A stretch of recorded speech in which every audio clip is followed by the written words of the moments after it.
Olá, pessoal! Como vocês estão? Preparado para mais uma aula? Então, as nossas multiplicadoras, conhecidas de vocês, Clésia, Laís e eu, Nádia Lopes, trazendo um assunto muito interessante, muito legal. Sabe de que é que vamos falar hoje? Adivinham, adivinham? Olha só, tem uma chance de vocês descobrirem que assunto é esse. Pela imagem, vocês imaginam que a gente vai falar sobre o quê? Olha que é a nossa disciplina de ciências. Na semana passada nós falamos sobre como esse planeta se movimenta, estudamos, né, os movimentos de rotação e de translação, e hoje a gente vai continuar falando do nosso planeta Terra. E vamos aprender, né, como esse planeta ele é representado.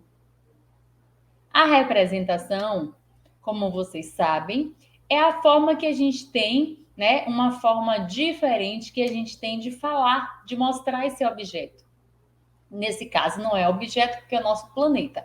Mas, por exemplo, se eu quiser representar essa caneta, o que é que eu posso fazer para mostrar que eu estou falando da caneta? Eu posso fazer uma fotografia, eu posso tirar uma foto, eu posso falar da funcionalidade, é forma de representar. E como é que a gente representa o nosso planeta? Quem consegue? Quem já parou para pensar sobre as formas de representação dele? Pois é, nós estudamos esses movimentos do planeta, as consequências do movimento, e hoje a gente vai conversar um pouquinho sobre esse planeta, como ele é representado, como ele é demonstrado para vocês, para mim e para todos nós. Mas antes de tudo isso que eu vou falar, eu quero mostrar um vídeo para vocês. Só um minutinho, que eu vou compartilhar esse vídeo agora para vocês, tá bom?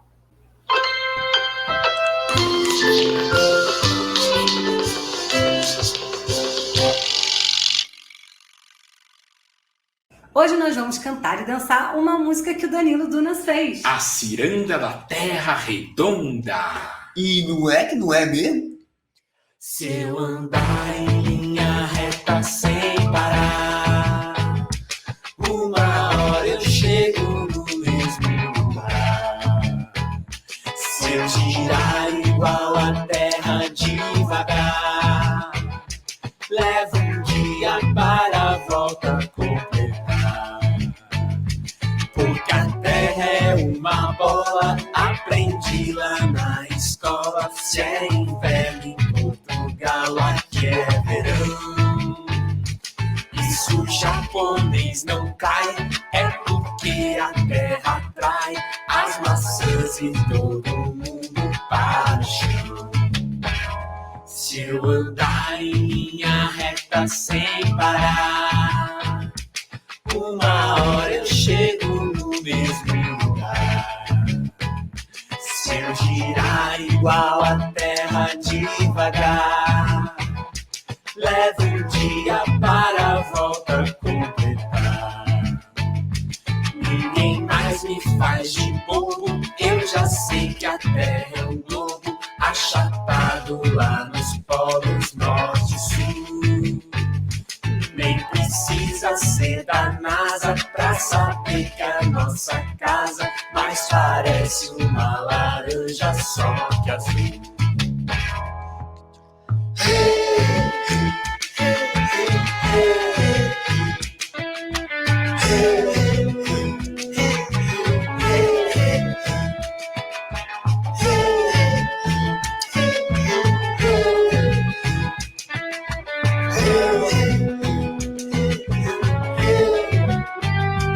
Porque a terra é uma bola, aprendi lá na escola. Se é inverno em Portugal, aqui é verão.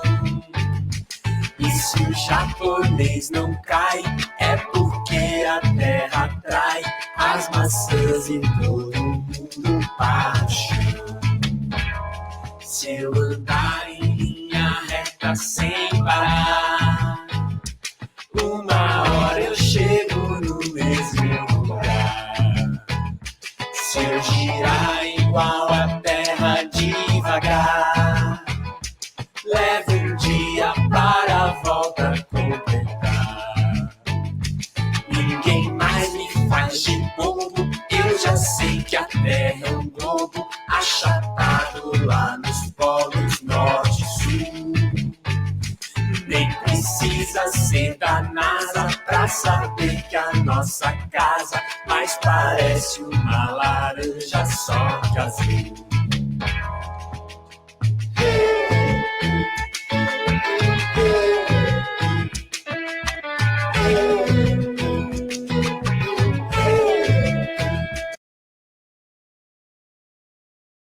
Nosso planeta é uma bola.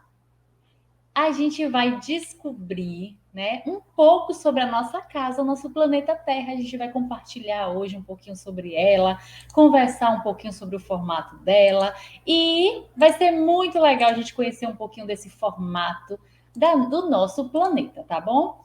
Vem comigo. Deixa eu voltar para o nosso slide, tá? Para a gente continuar, né, o nosso assunto. E a gente ficar um pouco mais sabido e a gente aprender um pouco mais sobre a nossa casinha, tá bom? Mas eu queria saber se você aí de casa, né? O vídeo já deu uma pescada aí para vocês, já deu aí uma indicação de como é o formato do nosso planeta. Hoje, mais do que nunca, a gente sabe qual é o formato do nosso planeta. Mas será que sempre foi assim? Será que sempre as pessoas acreditavam que ela tinha esse formato esférico? A Terra, gente, ele é o terceiro planeta a contar do Sol e o quinto maior do Sistema Solar. Olha só, não é pouca coisa não. O quinto maior do nosso Sistema Solar. Sua forma é praticamente uma esfera. Ele é esférico, com uma deformação que causa um achatamento, ou seja, não é uma rodinha, um círculo bem definido, ele tem um achatamento nos polos. Até onde se sabe, o planeta em que vivemos é o único do Sistema Solar com condições de abrigar vida da forma que nós conhecemos. Isso acontece porque o planeta ele possui algumas condições que são únicas, como 71% da sua superfície é coberta por águas, placas tectônicas e um forte campo magnético que não nos deixa flutuar como os astronautas. A força nos puxa para o centro da Terra. Então, tudo que a gente solta, cai. Tudo que a gente solta, cai por conta da gravidade, da força desse campo magnético. Então, olha como o nosso planeta é especial. Gente, isso quer dizer que não tem outro planeta habitando vidas. Isso nunca foi comprovado, né? A gente acredita nisso. Pode ser que um dia descubram que existem os extraterrestres. Você é de casa, acredita nos extraterrestres? Tem gente que acredita, mas cientificamente não existe essa comprovação.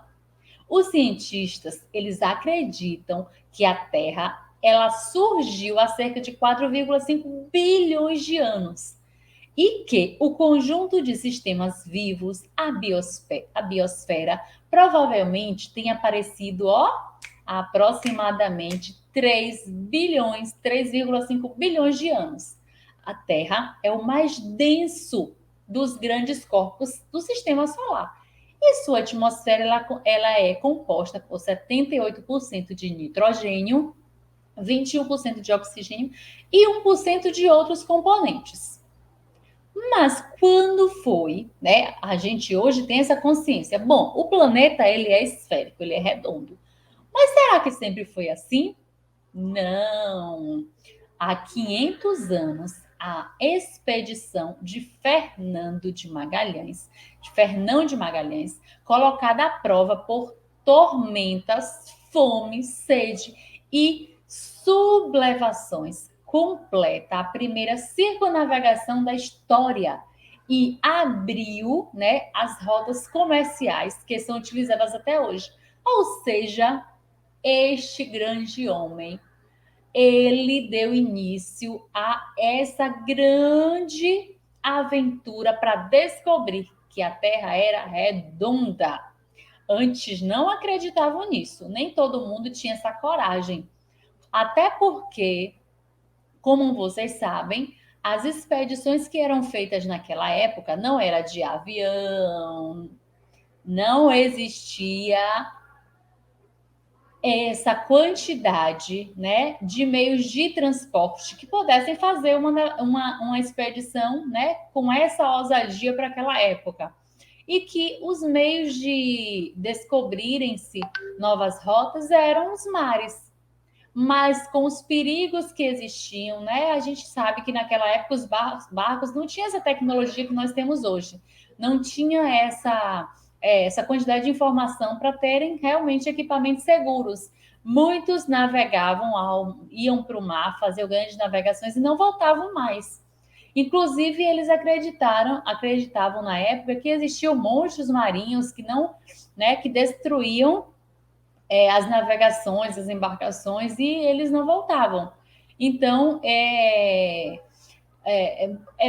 para a época, foi né, Fernão, ele fez um grande feito, ele teve uma grande ousadia de dizer, eu vou descobrir, né, o que acontece, né, com a Terra, eu vou descobrir qual é o formato da Terra, se eu sair daqui e voltar para o mesmo lugar, isso significa que essa Terra, ela é redonda, e ele fez esse grande feito. Claro que naquela época isso era considerado o quê? Uma heresia pelos eclesiásticos portugueses, porque eles achavam isso um absurdo, né? E para os astrônomos isso era uma fascinação.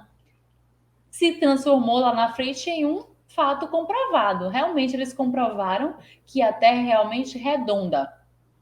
Então, foi Fernão de Magalhães, um navegador que servia a Portugal, fazendo expedições e descobertas de novas terras para o rei Manuel, que deu início a essa grande aventura.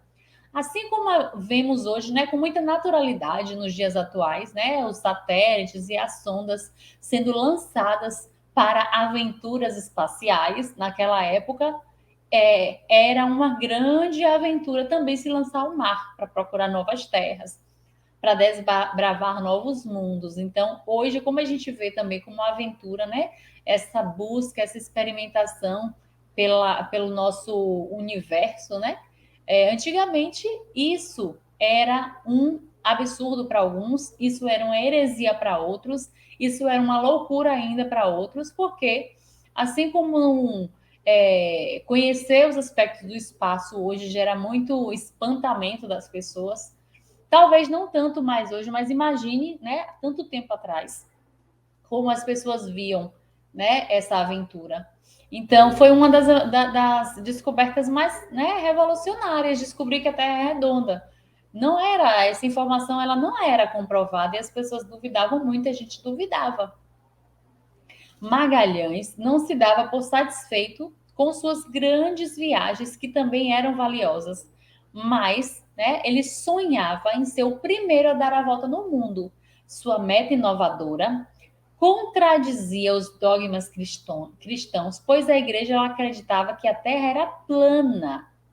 Não sabiam, né, nessa época, eles não sabiam que a Terra é redonda, eles acreditavam, né, que realmente a Terra ela era plana. É por isso que a gente não caía, porque ela era plana. Mas hoje a gente sabe que ela é esférica, né? Aos poucos, ele manchou, né, a sua posição perante ao rei, precisou fazer outros acordos, procurar outras parcerias, outras pessoas que embarcassem nessa aventura dele. Então, para a igreja isso era impossível e contrariou muito aquela época. A gente vai assistir um pouquinho desse vídeo, né, fazendo um resumo do que eu falei sobre essa viagem de Fernão Magalhães.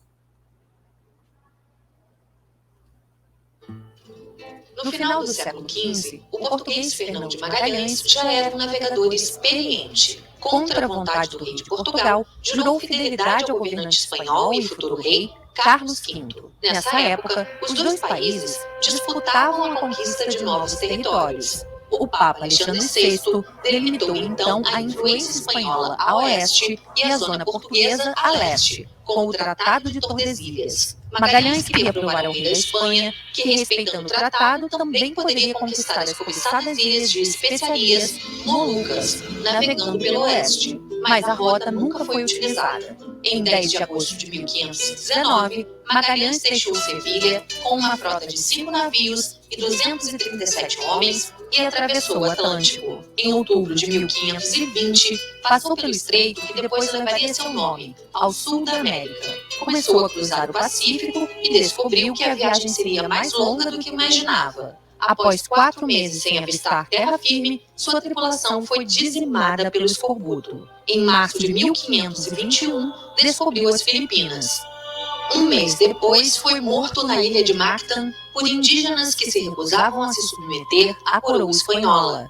Os 2 últimos barcos, guiados pelo espanhol Juan Sebastián Elcano, alcançaram as ilhas em novembro e embarcaram produtos raros, como cravo, canela, gengibre e noz moscada. A tripulação restante continuou a navegar para o oeste, atravessando o Oceano Índico e contornando a África. 3 anos após a partida, o Vitória, o último navio da frota, chegou à Espanha com apenas 18 sobreviventes e completou a primeira viagem de circunnavegação da história. Imagina, né, gente? O quanto é difícil, às vezes, acreditar, né, nos nossos sonhos. Olha o que esse homem fez.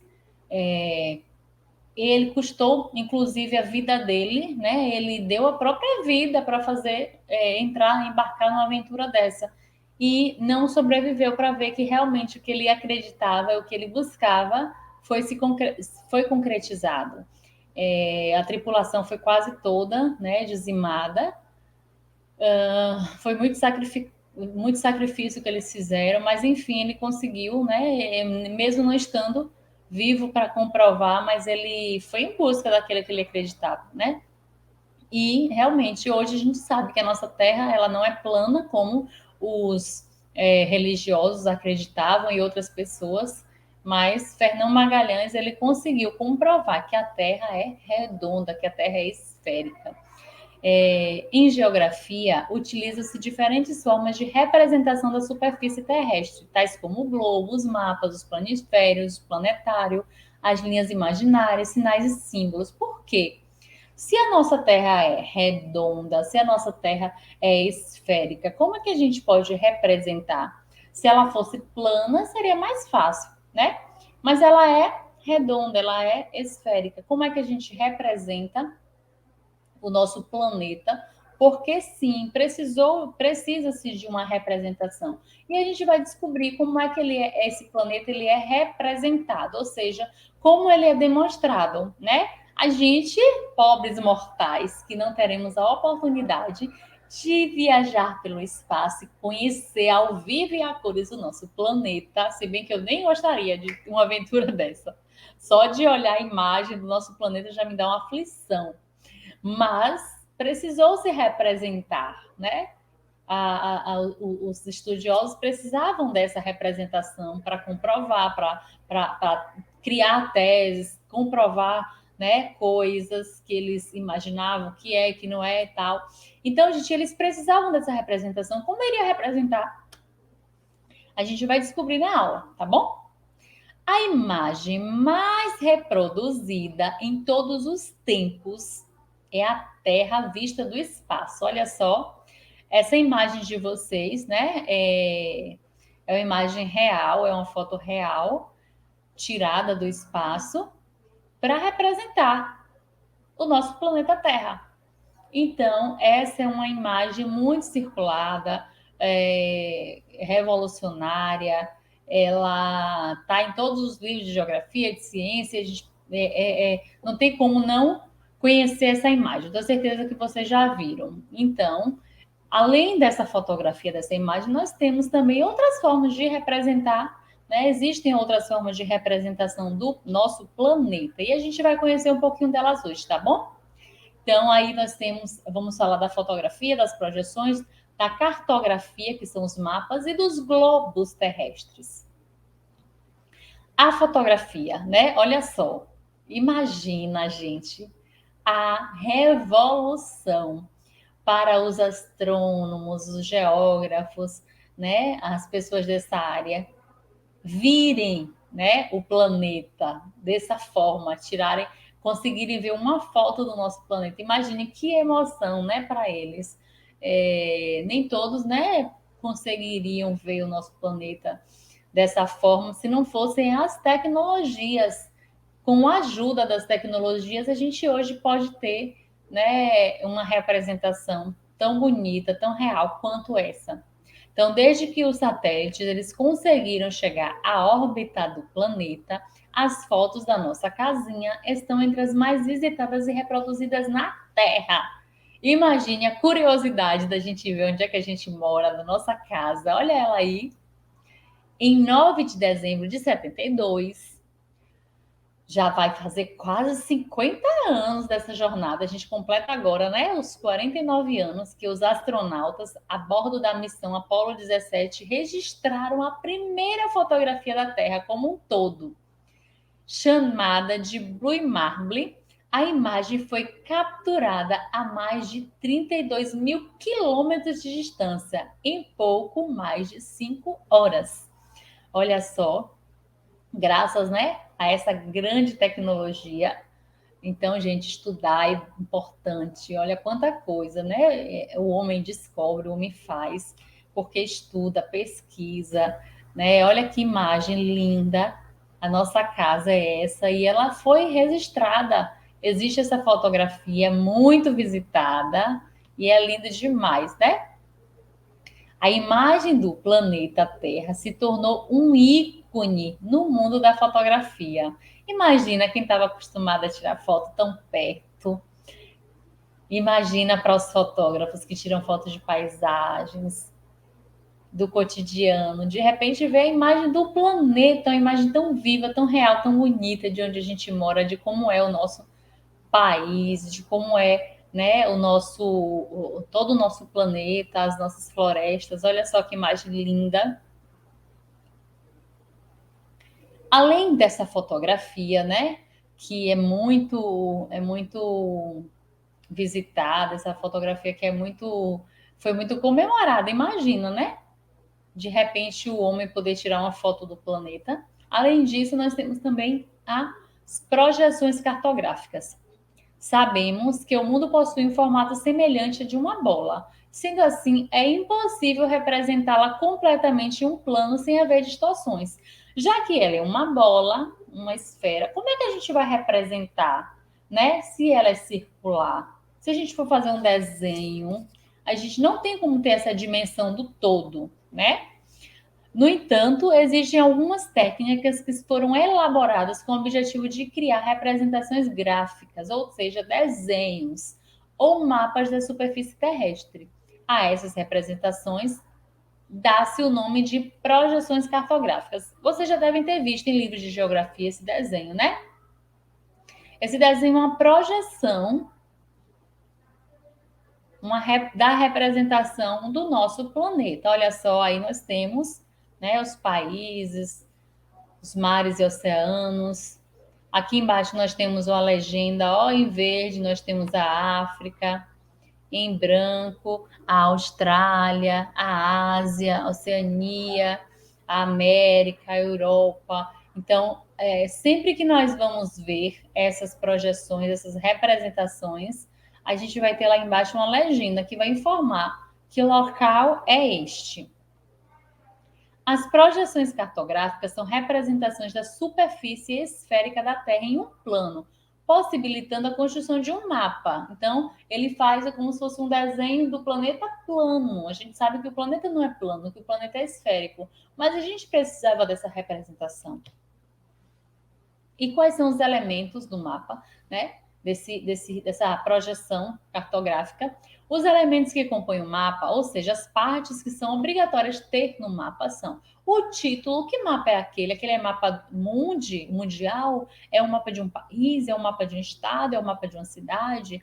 As legendas informando, né, a escala escala, a orientação e a projeção cartográfica utilizada para a produção do documento. O que são orientações cartográficas? Indica os pontos cardeais, norte, sul, leste, oeste, que são necessários para que o leitor tenha uma correta noção, né, daquele espaço.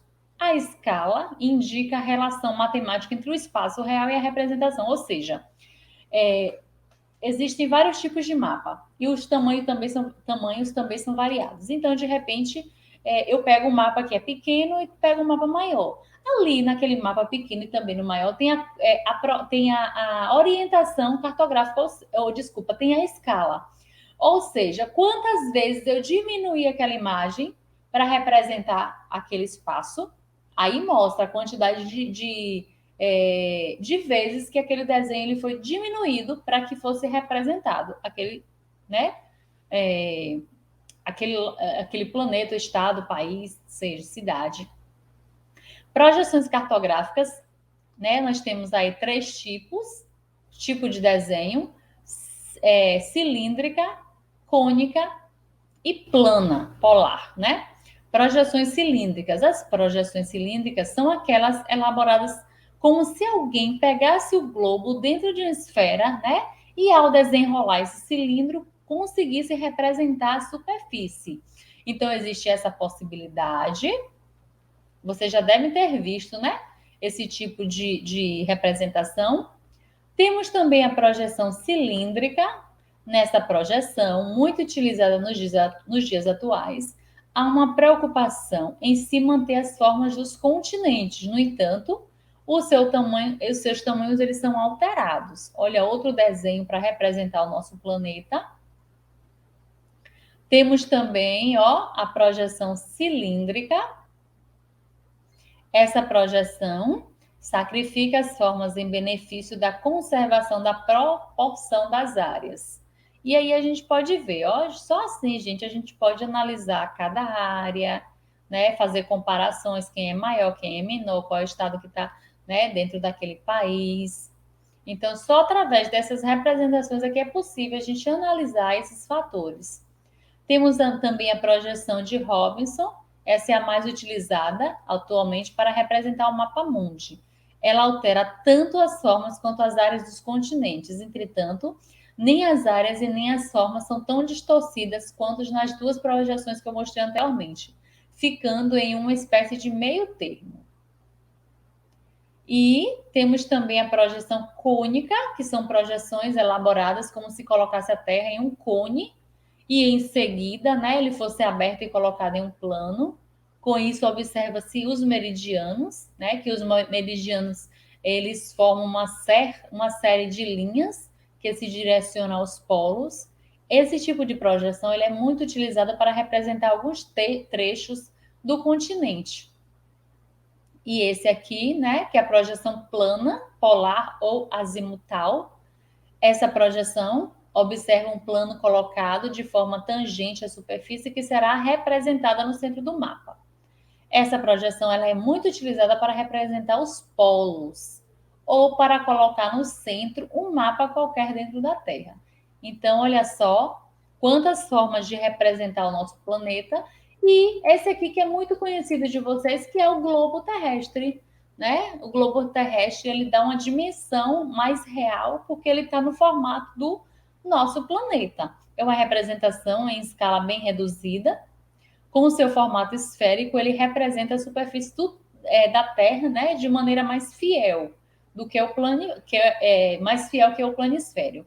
Sua forma é arredondada, porém não permite a visualização de toda a superfície.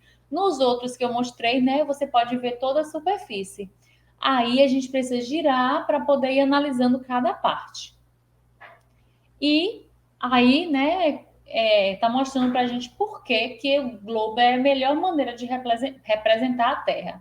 Simplesmente pelo fato de ser uma superfície tridimensional. A gente vê realmente o planeta tal como ele possivelmente é, né? Aí não é uma representação real, nem de tamanho, nem de todas as dimensões, mas a gente consegue ter uma visão melhor de como é o nosso planeta.